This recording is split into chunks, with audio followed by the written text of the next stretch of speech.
चलिए हम लोग डिस्कस कर सकते हैं क्वेश्चन नंबर 16 का। ठीक है, क्वेश्चन नंबर 16 हमने प्रोबेबिलिटी का लास्ट करा था। ठीक है, अब हमारा जो क्वेश्चन है क्वेश्चन नंबर 17 से स्टार्ट करना है। जहाँ से हमारा आता है सेक्शन सेकंड स्टार्ट होता है, सेक्शन सेकंड। और सेक्शन सेकंड की खासियत क्या है, यहाँ पे केस स्टडी होगी। ठीक है, दो केस स्टडी बनेगी। कितनी केस स्टडी? दो। तो केस स्टडी बनने वाली है यहाँ से, सेकेंडली केस स्टडी वाली केस वन ले लो, केस स्टडी भेज लो।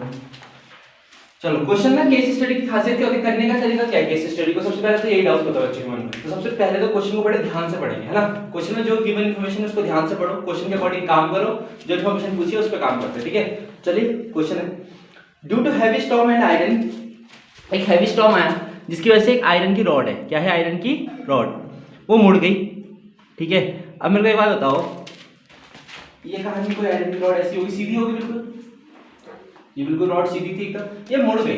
हवा आई थी थोड़ी टेढ़ी वजह से, तुमने देखा होगा बारिश जब तूफान वगैरह चलता है तो बहुत सारी चीजें उड़ने लग जाती है। तो जो चीज सीधी होगी, इनके पोल वो भी टेढ़े हो गए मान लो। तो ऐसी कंडीशन कोई आयरन की रॉड थी, वो क्या हो गई? टेढ़ी हो गई। ठीक है, ऐसी कंडीशन बन गई। फिर उसको उसने किसमें बनाया? पूरा एक कार्टेशियन प्लेन में बना रखा। देखो ऐसे, ऐसी है हमारी रॉड। ठीक है, ओ पॉइंट है, ये वाई, ये एक्स, ये एक्स डाइज दिया इसको, ने वाई डाइज दिया। इतना सही है? ठीक है, और रॉड जो उसने बनाई कुछ ऐसे करके बना ली रॉड। कैसे?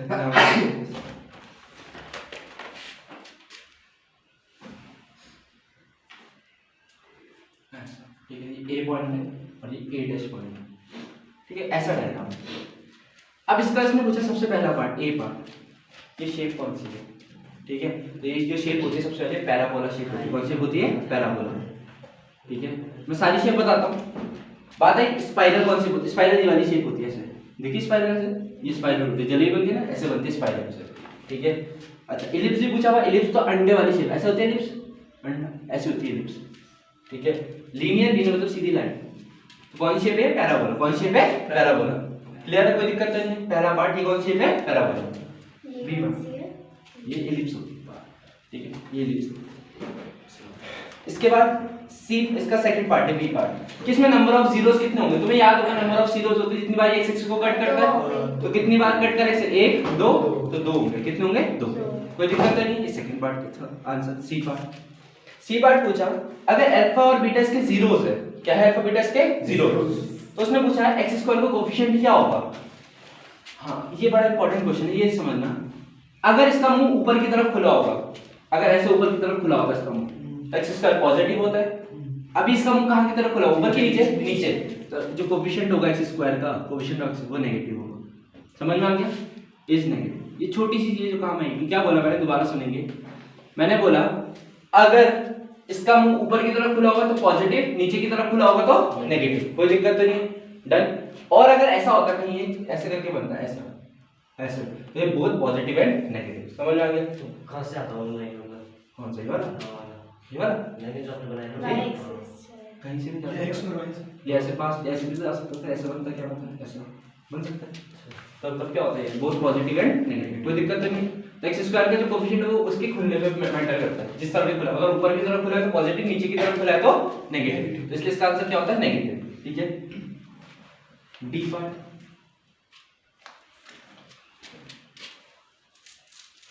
ठीक है, डी पार्ट क्या है? डी पार्ट उसने बोला अगर ए और ए डैश को फिक्स रखा जाए, ए और ए डैश को क्या रखो? फिक्स रखो, और इसको इन्वर्ट कर दो। इन्वर्ट मतलब उल्टा कर दो। ये होता है इन्वर्ट का मतलब कि ए और ए डैश को फिक्स रखो और इसको उल्टा कर दो। तो उल्टा करने में मेरे ख्याल से कुछ ऐसी शेप नहीं बनेगी। सोचो, ए और ए डैश को अगर तुम ऐसे करके उल्टा कर दोगे, मतलब ए और ए डैश को फिक्स रख के इसको उल्टा करोगे तो ऐसी कुछ बनेगी शेप? ऐसे नीचे से आएगा ऐसा।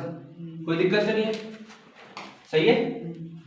अब उसने पूछा नंबर ऑफ जीरोस अब कितने बनेंगे। देखो यार, नंबर ऑफ जीरोस तो डिपेंड करता है ना एक्स एक्सिस पे कट करने पे। तो अभी भी तो कितने पॉइंट पे कट कर रहा है? 2 पे। तो अभी भी आंसर कितना होगा? 2। नंबर ऑफ जीरोस अभी भी कितने आएंगे? 2। क्लियर हो गया? क्योंकि अभी भी जो कट कर रहा है एक्सिस को ए और ए डैश पे ही कर रहा है, सिर्फ 2 ही पॉइंट। क्लियर हो गया? ठीक है, थर्ड पार्ट ई पार्ट है। ई पार्ट ऐसा है, ये बोला if the rod is reshaped into a straight wire. ये जो रॉड है इसको मैंने सीधा वायर की फॉर्म में कन्वर्ट कर दिया। तो देखो जरा, अगर वायर की फॉर्म में कन्वर्ट करूंगा तो कुछ ऐसा बनेगा, ये सीधी बन जाएगी। तो कोई वायर ऐसे बनेगी बिल्कुल सीधी वायर, है ना? ऐसी तो कंडीशन बनेगी क्या वायर बिल्कुल सीधी? ठीक, अगर ये वायर बन गई तो अब कितने जीरोस होने चाहिए बताओ जरा। हाँ, अब कितने जीरोस होंगे, क्योंकि पूरी एक्स एक्सिस के ऊपर चलिए अब ये, तो नंबर ऑफ जीरोस कितने होंगे, इनफाइनाइट। समझ में आ गया, ये था इसका आंसर। क्लियर, ये हो गए इसके 5 पार्ट के आंसर। क्लियर हो गए सारे पार्ट अब, ठीक है। क्या क्या याद रखना है, 2 चीज सीखे, एक तो शेप का नाम पैराबोला, दूसरा ये है कोएफिशिएंट ऑफ एक्सेलरेशन, बाकी तो तुम लोग कर ही लोगे, कोई दिक्कत तो नहीं है, समझ में आ गया। ये इनफाइनाइट भी याद रख सकते हो, कोई दिक्कत बताओ, सही है। ऐसा उन क्वेश्चनों में ज्यादा फोकस करो जो नहीं लगे तुम्हें, ठीक है। जो इन्फॉर्मेशन पता है उसको लिख लेना कि अगर एक्स स्क्वायर ऊपर को खुला होगा तो पॉजिटिव होगा, नीचे खुला होगा तो नेगेटिव होगा, ठीक है। लिख लेना अपने ऐसे अपवर्ड करके, upward parabola positive, downward parabola negative, ठीक है।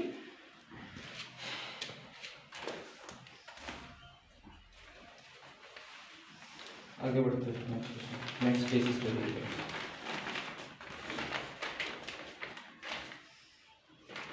हटा दो, चलो ना। अब अगले क्वेश्चन की फिगर है, ठीक है।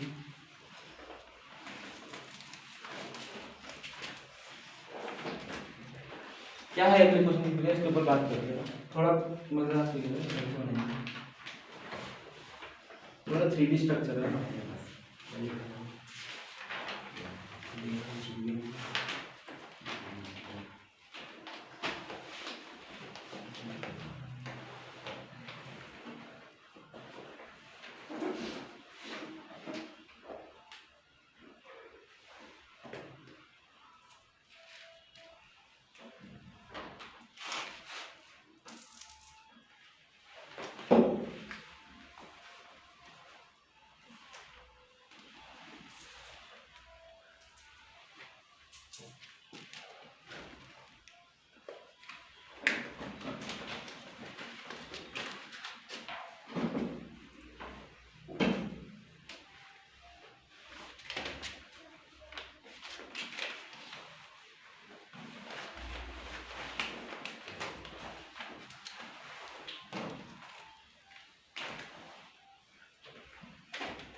आपको एक और लाइन बनानी चाहिए, एच से एक और सीधी line banana.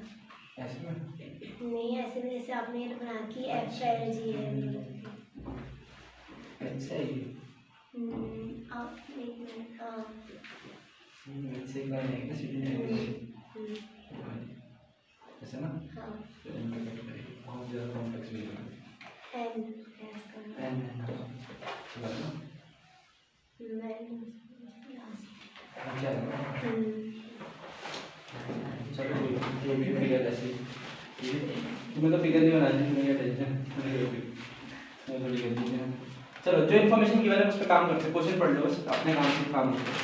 The attic floor कोई फ्लोर है, ABCD in the model. Floor दिखा है जमीन के नीचे वाला बेस दिख रही है, पैराग्राफ क्या है ये, पैराग्राफ दिख रहा है एबीसीडी पैराग्राफ शेप में, ठीक है। अच्छा स्क्वायर बोलते हैं, चलो बहुत बढ़िया। अगर ये स्क्वायर है तो और अच्छी बात है, square is a type of paragraph होता है वैसे भी, लेकिन हमने बोला स्क्वायर है, चलो बहुत बढ़िया। The beam that support the roof are the edges of block. ये ना सिंपल सा ऐसे नीचे स्क्वायर है और ऊपर इसके एक मंदिर सा खड़ा करा हुआ, बस ऐसे फिगर समझ लो। नीचे स्क्वायर है बेस और उसके ऊपर एक मंदिर सा खड़ा करा हुआ ऊपर, हो सकता है ना, ठीक है, ऐसे फिगर ऐसे लिखिए। अब the beam that support the roof are the edges of block of rectangle, ये प्रिज्म बना रहा है, क्या बना रहा है, प्रिज्म, ठीक है। अगर किसी कभी किसी ने मंदिर बनते हुए देखा तो मंदिर ऐसे बनता है, नीचे स्क्वायर है, ऊपर एक बीच में बेस लगाना पड़ता है ताकि इसको सपोर्ट कर सके ना, फिर ऊपर जाके फिर खड़ा होता है, उसका टॉप होता है, ठीक है, पूरा एक ऐसे करके स्ट्रक्चर तैयार होता है, ठीक है। E is the middle of 80, E कहां है, मिडल है 80 का, मतलब बीच का पॉइंट है कौन, E, ठीक है। और साथ ही साथ F जो है वो भी मिड पॉइंट है, मिडल ऑफ BT है, F कहां है, ये ना, F किसका है, BT का, सही है। मतलब ये E, F और G के बारे में बोलेगा वो आगे, वो तीनों क्या है, मिड पॉइंट है, क्या है, मिड पॉइंट। मिड पॉइंट का मतलब सबको पता है, बताने की मेरे को जरूरत नहीं है। इसकी लेंथ में गिवन है 12 मीटर है, पूरा 12 मीटर है, तो कितना कितना 6 इधर 6 इधर, यही होगा। सेम यहां भी कहानी 6 6, ऐसे इसमें भी 6 6, कोई दिक्कत तो नहीं इसमें काम।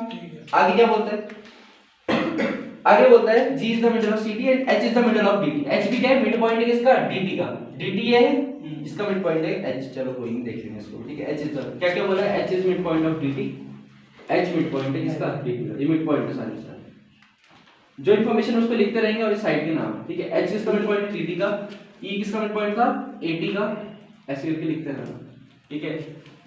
और F किसका मिड पॉइंट था, F मिड पॉइंट था BT का, और लास्ट में G मिड पॉइंट था CT, ऐसे, ठीक। आगे बोलता है जितने भी लेंथ है सारी, जितने पिरामिड में लेंथ है सबकी सब 12 मीटर की, कितने की 12, तो DT भी 12, ये सब लेंथ जो भी 12 12 12 की, कोई दिक्कत तो नहीं है। ये सारी की सारी लेंथ कितने की है, 12 मीटर की। नीचे तो 12 है ही है, और ये भी 12 का है, सब 12 के, ये भी 12 नीचे वाला, ये भी 12, कोई दिक्कत तो नहीं है, सब 12, ठीक। अब आगे क्या बोलते हैं, if A is taken as origin, मतलब A क्या है, ओरिजिन है, ओरिजिन की कोऑर्डिनेट 0 0, और ये AB ये x एक्सिस का काम करेगी, किसका काम करेगी, x, और जो ये AD दिख रहा है, AD लाइन है ना ये वाली, ये y एक्सिस का काम करेगी, किसका काम कर रही है, y, समझ में आ गया। AD y एक्सिस का और AB x एक्सिस का, यही बोला, तो ये y एक्सिस का काम कर रही है, AD लाइन दिख रही है। ये थोड़ा इसको चेंज करते हैं, यहाँ कहानी कुछ ऐसी है कि भैया एक तो ये देख लो, ये वाली एक्सिस दिख रही है, ये x एक्सिस है, और ये वाली जो है y एक्सिस, सही है इतना, ये x और y एक्सिस का काम कर रही है, ठीक। बाकी सब तो लाइन पड़ेगी। अब करना क्या है, ध्यान से देखिए, अब हमें ये काम करना है, डिस्टेंस ऑफ पॉइंट C निकालनी from the origin, distance of C, C ये वाला पॉइंट है, दिख रहा, इसकी दूरी इस ओरिजिन से निकालनी है। अगर मुझे इसकी कोऑर्डिनेट पता लग जाए तो डिस्टेंस फॉर्मूला से निकल जाएंगे, सही बात है, ठीक है। या फिर ऐसे सोचो, ये देखो नीचे एक स्क्वायर था, बताया था मैंने, यहाँ लिखूंगा ABCD से स्क्वायर, दिख रहा सबको। अगर ABCD स्क्वायर है और ये एंगल B 90 होगा कि नहीं होगा, ये बताओ पहले। स्क्वायर तो ऐसे होता है ना, नीचे वाला स्क्वायर है तो नीचे तो सारे एंगल 90 के ही होंगे। नीचे वाले स्क्वायर को मैं एक बार बनाया था ऐसे करके, दिख रहा है ये स्क्वायर है, ऐसे ही होगा स्क्वायर, ABCD यही होगा। अगर AB एक स्क्वायर है तो ये एंगल B 90 होगा कि नहीं होगा, बताओ उसमें 90 होगा। मुझे AC तो निकालना है, मुझसे उसने पूछा क्या, distance of point C from origin, तो सही बात है, ये AC तो निकालना है। AC निकालने के लिए 12 दे रखा है, 12 दे रखा है, पाइथागोरस लग सकती है कि नहीं लग सकती, लग सकती है पाइथागोरस, सिंपल सी। कितना आएगा आंसर, करना आता है सबको पाइथागोरस, कैसे करेंगे, अंडर रूट के अंदर 144 प्लस 144 अंडर रूट 288 करके, यानी 12 रूट 2 आएगा, हो जाएगा काम। पाइथागोरस समझ में आ गई, सिंपल पाइथागोरस लग रही है और कुछ नहीं, ठीक है। ब्रैकेट में लिख सकते हो पाइथागोरस थ्योरम। जिसने क्वेश्चन छोड़ा ध्यान देखना, बहुत ने छोड़ा भी होगा, ठीक है। पाइथागोरस थ्योरम सही आगे समझ में आ गई कैसे हुआ, इसमें सिंपल पाइथागोरस थ्योरम लगे आंसर आ जाएगा, ठीक है। क्यों लगाई पाइथागोरस, क्योंकि ये 90 बना रहा था, 90 इसलिए बना रहा था क्योंकि नीचे क्या था, स्क्वायर था। केस डन, पहला पार्ट, ठीक है। इसके बाद बी पार्ट है,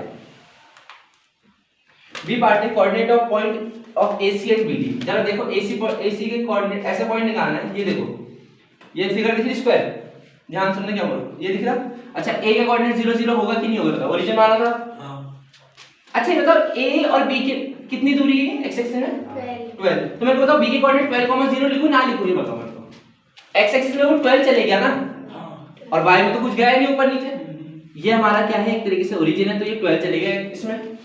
एक और चीज, 12,0 इसके कोऑर्डिनेट बता जरा आराम से सोचो, इसके कोऑर्डिनेट कौन सी है, इसके 12, इसके ध्यान सुनो, इसका ओरिजिन से x की तरफ कितनी दूरी है, 12, C पॉइंट कितनी है, 12 दूरी, और ऊपर भी कितनी है, 12, क्योंकि सारी साइड्स इसकी 12 की तो थी, उसमें स्टार्टिंग में नहीं बोल देता, क्योंकि ये स्क्वायर है ना, तो ऑल साइड्स आर 12 12 12।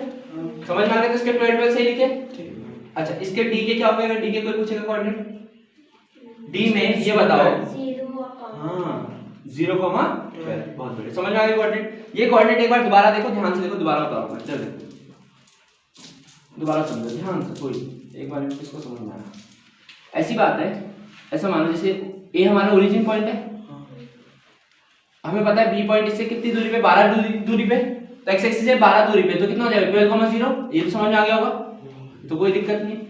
ऊपर डी पॉइंट कितनी दूरी पे था, जब डी वाई एक्सिस पे जा रहा है ना, तो कितना होगा इसका, जो पॉइंट अगर वाई एक्सिस में होता है उसका x 0 होता है, बताया था, तो 0,12। बचा कौन सा पॉइंट, सी, सी यहाँ कहीं था, सी को देखो जरा, x इससे ओरिजिन से कितनी दूरी पे इधर x एक्सिस में, कितना उधर जाना पड़ेगा, b इधर 12, और y में भी कितना, ऊपर कितना जाना पड़ेगा 12, क्योंकि 12 ही डिस्टेंस सारी, तो ये ABCD का स्क्वायर। अब इसको हटा दो, बाकी एक्स्ट्रा पार्ट, ठीक है, हमें काम करना सीखना, क्लियर। पहला काम हमने कर लिया, समझ में आ गया। ये हमें निकालना था ऐसा point of intersection of AC and BD, AC और BD का इंटरसेक्शन पॉइंट निकालना है। तो परसों एक चीज बताई गई थी, बोलो किसको याद है, कुछ बताया था परसों, क्वाड्रेंगुलर BD बराबर एंगुलर AC, नहीं क्या बताया था, अरे ऐसा बताया था कि डायगोनल जो है बाइसेक्ट करती है, जब ये बाइसेक्ट करती है तो ये होगा, ये मिड पॉइंट होगा किसका, AC और BD दोनों का मिड पॉइंट होगा। ऐसे नहीं करवाते थे जिसमें अननोन वाला पैरेललोग्राम वाला क्वेश्चन आता था, तो mid point of AC is equal to mid point of BD करवाते थे। उसी तरीके का स्क्वायर रूट एक टाइप का पैरेललोग्राम नहीं होता है, तो सिर्फ मिड पॉइंट निकालना था तुम्हें, किसका, AC का मिड पॉइंट निकालना आता है, मिड पॉइंट निकालना आता है, x1 + x2/2 y1 + y2/2 था formula, x1 + x2/2 y1 + y2/2 लगाए थे फॉर्मूला परसों हुआ था, सही है। यहाँ देखो AC का जब मिड पॉइंट निकालोगे तो 0 + 12/2 कितना होता है 6, और y1 0 + 12/2 कितना आ गया 6, 6.5। कोई दिक्कत नहीं, चाहे तुम इसका BD का भी निकालो तो भी 6,6 ही आएगा, डन, समझ में आ गया। तो ये था इसका बी पार्ट का आंसर। ए और बी नोट करो जल्दी, सी की तरफ पढ़ता हूँ, ए और बी जल्दी। ये क्वेश्चन अच्छा था वैसे बहुत, ठीक है, लेकिन थोड़ा दिमाग लगाने वाला था और कुछ नहीं था, ठीक है, इतना सोचना पड़ेगा, मतलब ये कहना चाह रहा है एग्जाम देख के ये लग रहा है। जल्दी जल्दी नोट करो, आप 11,000 पूछ के पीछे रहो, जल्दी नोट करो।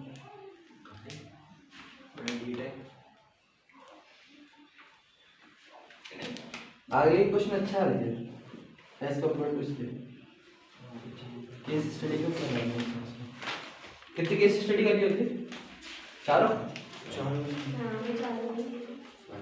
और हर एक केस स्टडी 5 नंबर के ना, 4 तो 4 बार करने होते हैं ना,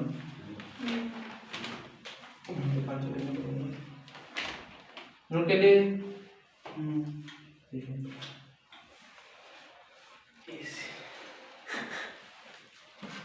अच्छा ये हटा दो, चलो इधर देखो, जरा आगे बढ़ते हैं। नेक्स्ट अगला पार्ट है जो, वो है हमारा सी पार्ट। सी पार्ट है, सी देखो जरा ध्यान, सी पार्ट है, if O is the point of intersection of AC and BD, बिल्कुल सही बात है, इसने बोला AC और BD जो इंटरसेक्ट करते हैं O पॉइंट पे करते हैं, हमने कहा बिल्कुल O पे कर देते हैं, कोई दिक्कत तो नहीं। अब O को क्या बोलता है, O को O नहीं बोला, इसने K बोला, अब आगे क्या बोलता है, O तो हो गया, O तो मिड पॉइंट है इसका, ठीक है, इंटरसेक्शन। अब बोलता है K is the mid point of OK, K किसका मिड पॉइंट है, OK का। अब जरा K होगा, K ये रहा K मिड पॉइंट है OK का, OK का तो हो नहीं सकता ना, अरे देखो बोल रहा है K कोई मिड पॉइंट है OK का, अरे OK का मिड पॉइंट कैसे हो सकता है, K खुद का मिड पॉइंट होता है कोई, तो वो मिसप्रिंट है वहां पे होना क्या चाहिए, वो होना चाहिए, सही कर लेना उसको, ठीक है, होना चाहिए था कि K is the mid point of, सही कर लेना उसको, K is the mid point of OA होगा ये, ठीक है, K is the mid point of OA, ठीक है, K is the mid point of OA, ठीक, तो A के निकालने में कोई टाइम वेस्ट होता नहीं, हमें A के निकालना, सही है, K ये मिड पॉइंट है OA का, अब सही है, K मिड पॉइंट हो गया, हमें खाली ये डिस्टेंस निकालनी है, A के पूछ रहा है, A के कितना होगा, सही बात है, यही पूछ रहा है, सिंपल है, देखो यार OA निकाल लो, O के कोऑर्डिनेट अभी निकाल, 6,6 आए थे कि नहीं आए थे, तो एक काम करो, या तो पूरी ये डिस्टेंस निकाल लो और इसका आधा कर दो, तभी भी आ जाएगा हमें तो डिस्टेंस, ठीक है, या फिर से मिड पॉइंट निकाल। अच्छा देखो, अगर मैं k को मिड पॉइंट मानूं तो इसके क्या आना चाहिए फॉर्मूला, x1 + x2/2, 0 + 6 कितना होता है 3 आएगा 3। देखो ऐसा बन रहा है, एक लाइन के थ्रू बताता हूँ, ये a है ये o है, तो a o दिख रहा है, a के कोऑर्डिनेट क्या है 0 0, o के कोऑर्डिनेट क्या है 6 6 और k के कोऑर्डिनेट निकालने मिड पॉइंट है बिल्कुल, तो x1 + x2/2 तो क्या बनेगा बताओ जरा, x1 0 + 6/2 3, सही है। अब a के डिस्टेंस निकालने डिस्टेंस फार्मूला लगेगा कि नहीं लगेगा, सिंपल सा क्या होता है डिस्टेंस फार्मूला, x2 - x1 का whole square plus y2 - y1 का होल स्क्वायर, तो कितना होता है 3 का 3 ऐसे बनेगा ना, a के इक्वल टू अंडर रूट में 3 - 0 का स्क्वायर कितना होता है 9, यानी 3 का स्क्वायर 9 प्लस ये भी 9, सही है। 9 + 9 कितना होता है 18, रूट से बाहर आएगा 3√2, समझ आ गया, 3 रूट पे आंसर है वहां, समझ आया कि वो मिसप्रिंट हो गया, मिसप्रिंट सही कर लो, सही नहीं कराया किसी टीचर ने, वाह मैंने तो चाहा कि कोई उस पार्ट को छोड़ नहीं मुझे। ये हो सकता है, बहुत बड़ा टीचर, समझ में आया कि नहीं, आगे क्लियर हो गया, ठीक है। नोट करो इसको जरा जल्दी से, लिख देना, डिस्टेंस फार्मूला भी अप्लाई कर सकते हो और ये दूसरा तरीका भी अप्लाई कर सकते हो जो तुम्हें सही लगे, ठीक है, तो तुम्हारे ऊपर है।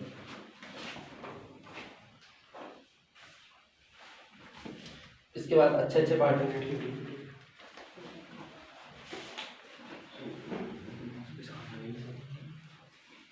देखो एक स्क्वायर से कितने सारे क्वेश्चन बन गए ना, एक स्क्वायर बनाया और सारे क्वेश्चन खुद ही से बन रहे थे यार, ठीक है, ऐसे करना हो गया। नोट आगे बढ़ो, हटा दे पूरा पहले नोट, चलो अगला पार्ट है, part number D, part D है, if point m divides AC in the ratio 3:1, एक पॉइंट m है जो AC लाइन दिख रही है, AC लाइन सबको दिख रही है, AC A का 0 0, C कितना है 12 12, इस उसने बोला इफ अ पॉइंट m, कोई पॉइंट m है जो डिवाइड करता है AC को 3:1 में, तो मैंने बोला यार चलो यहाँ होगा m कहीं भी हो, रेशियो पता लग गया 3:1 है, अरे रेशियो पता लग गया, m के कोऑर्डिनेट निकल जाएंगे, सेक्शन फॉर्मूला लगाया था, तो m1 x2 + m2 x1 / m1 + m2, इससे सिंपल तो कुछ था ही नहीं ना पेपर में, इतना प्यार से बताया था बेटा m1 m2 ये होंगे, x1 y1 x2 y2 बताया था कि नहीं, मैंने जैसे बताया था वैसे करेंगे क्वेश्चन, बिल्कुल कैसे करते थे बताया था मैंने कि पहले सबसे अगर तुम्हें क्वेश्चन गलत नहीं करना तो इसके नीचे x1 y1 लिखो, यहाँ x2 y2 होगा, सही है, ये कैपिटल S कैपिटल Y होता था इसके कोऑर्डिनेट, ये m1 और ये m2, x निकालना है, x = m1 के साथ कौन जाएगा x2, तो 12 3 जा कितना बन गया 36 प्लस m2 के साथ x1 0 1 जा 0 अपॉन 3 + 1 कितना होगा 4, तो x आ गया 9, सही है। ऐसी y निकालते तो m1 y2, m1 के साथ कौन जाएगा y, 12 3 जा फिर से 36 प्लस 0 आएगा अपॉन कितना 4, तो कितना आ गया y भी, तो 9,9, कोई दिक्कत नहीं इसके बारे में, 9,9, सही है, तो ऑप्शन है बिल्कुल ये ऑप्शन, फर्स्ट ऑप्शन क्लियर हो गया, ठीक है, जल्दी नोट करो,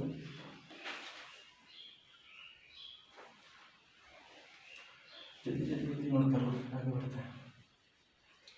इस फॉर्मूले में m2 को यूज करो, m2 करो 1 0 0 और हमारी क्या गलती से मैंने कहा था ऐसे गुड क्वेश्चन,